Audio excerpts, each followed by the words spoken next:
First at 4, a deadly roadside discovery. Roseville police are stunned when they see what's inside a disabled vehicle. Why one man is in custody. Also, here's Kim Adams. Well, it is a beautiful afternoon here in Metro Detroit. Look at that blue sky. Temperatures are in the 50s, and we're not done yet. We have the best day of the week yet to come.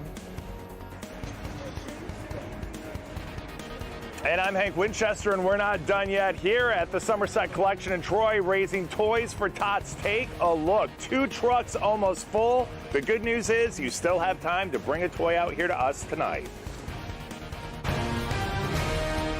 Live from downtown Detroit, Local 4 News First at 4 starts now.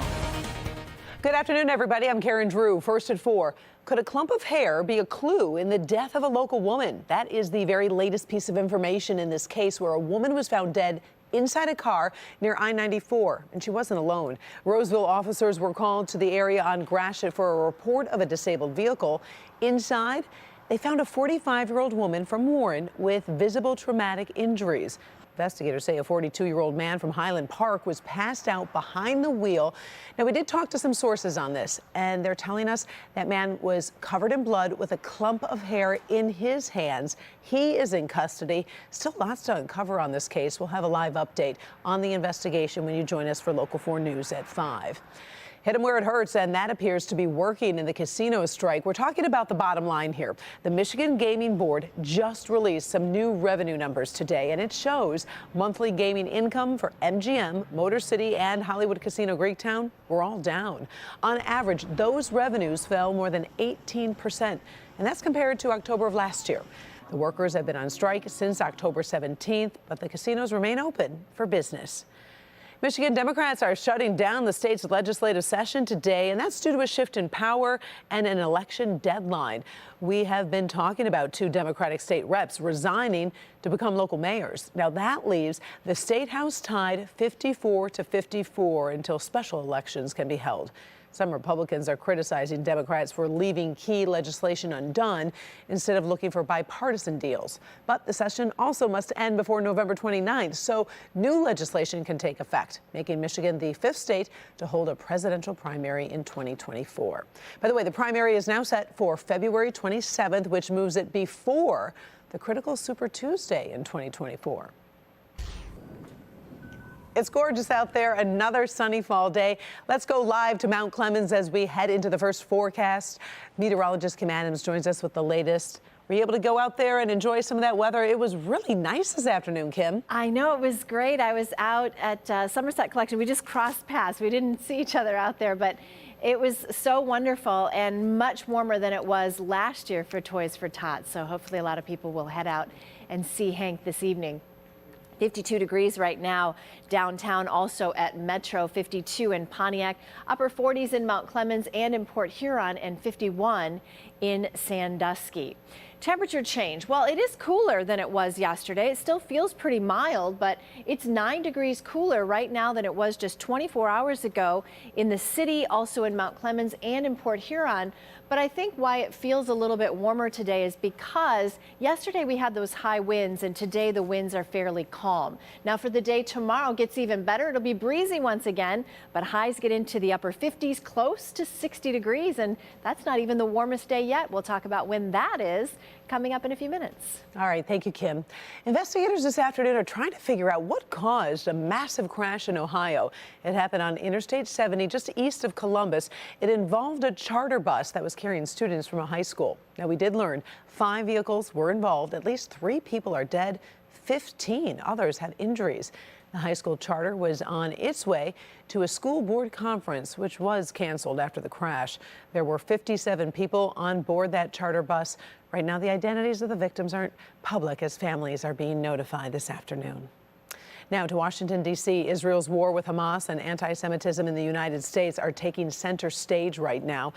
Take a look. This is a live video feed. We have seen a series of speakers over the last few hours on the National Mall. It's a huge rally. An estimated 200,000 people have gathered in the Capitol as part of a March for Israel. Kimberly Gill joined us from the newsroom with some of the messages from those speaking. Kim? Hi, Karen. Good afternoon. You mentioned two of the reasons for the march, the war and rising anti-Semitism. Well, the demonstrators, I should say, also gathered to push Hamas to free more than 200 hostages taken during the attack on Israel that happened back on October 7th. We've seen demonstrations supporting Israel and others supporting Palestinians across the country in the past month. Today's gathering is the biggest pro-Israel demonstration we've seen in the U.S.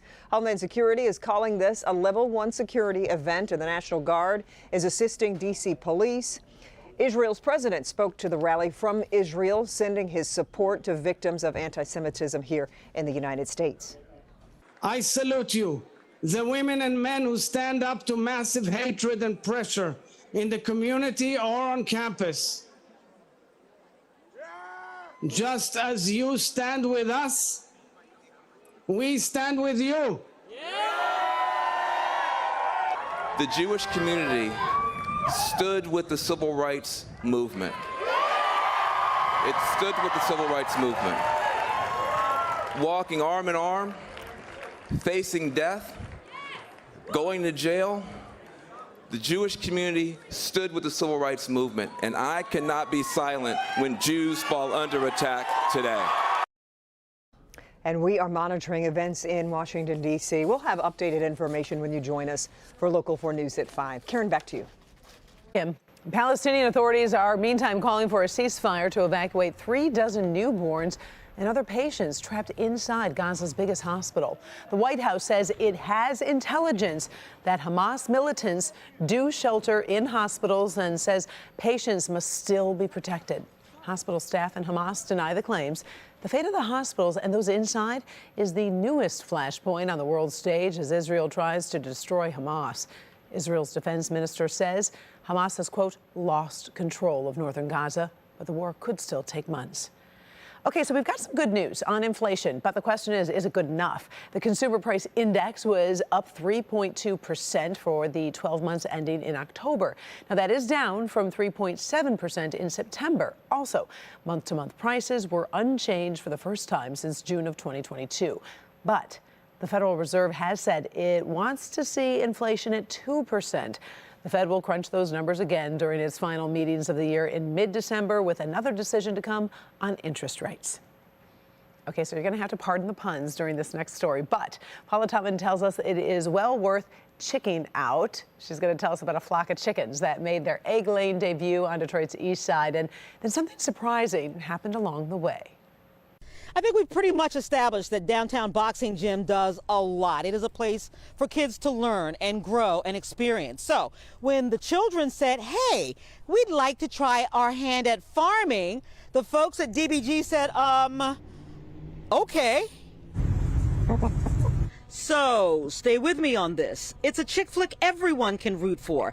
Downtown Boxing Gym, long known for its after-school programs that raise test scores for children throughout the Metro Detroit area, is now also raising chickens. Excuse me. This nonprofit prides itself on kid-directed learning. Last spring for Earth Day, I asked the students, what's something you've never seen before that we should bring to the gym?